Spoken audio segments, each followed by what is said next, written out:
Ready? Start.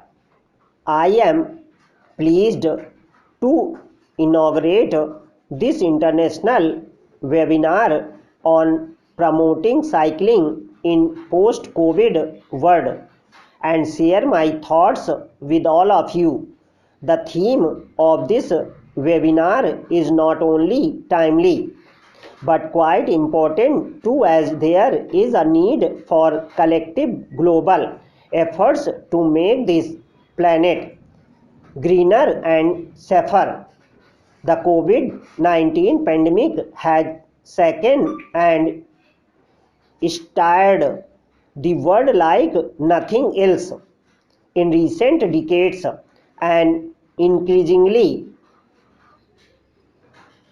consumerist driven and fast paced world has been stopped in its tracks. The pandemic has drastically affected the lifestyle as well as the outlook of everybody and brought unprecedented changes in our lives. The pandemic has changed the way we live by utilize our time and commute.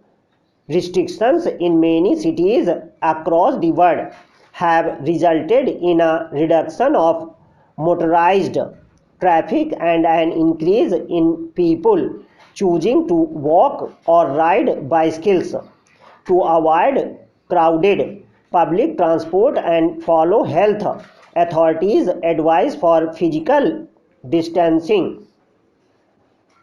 As you all are aware, cycling is a healthy, low-cost exercise that can be enjoyed by people of all ages, from young children to older adults.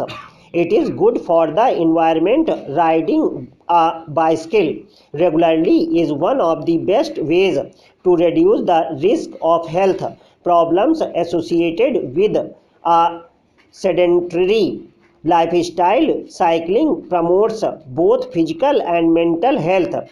Rising income levels, absence of safe cycling infrastructure, and increased affordability of motorized vehicles are the major factors that have led to a decline in the use of bicycles, specifically in cities. Short distance trips which can be undertaken by bicycles are now being made by cars and two-wheelers.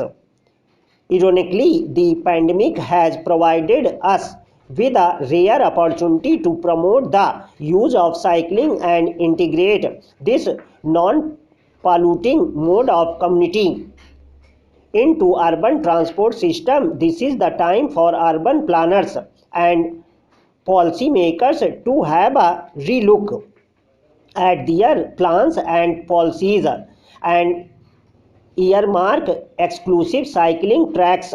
I am told that many urban cycling networks have seen a surge in traffic in Europe, China, and the USA. In fact, several major cities have already seized that momentum to advance their urban sustainability agenda. There is a huge potential for promoting cycling in India, and I am glad that the government of India is trying to remove barriers to encourage cycling culture in cities across India. Cycling is and has been a major mode of mobility in India. Traffic surveys show that cycle trips account for more than 15% of trips in most towns, and even in a large city such as Delhi, cycling accounts for over 10% of trips in the city.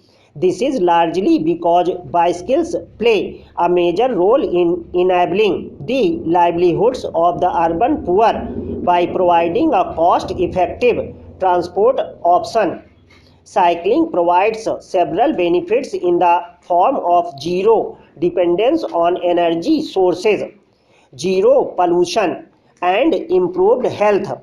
Additionally, bicycles can provide article support to the urban and rural poor who do not have access to the basic mobility. In the wake of the pandemic, the humble cycle is emerging as a viable solution not only because it would keep people away from crowded public transport but also because it would help us retain some environmental gains made during the lockdown.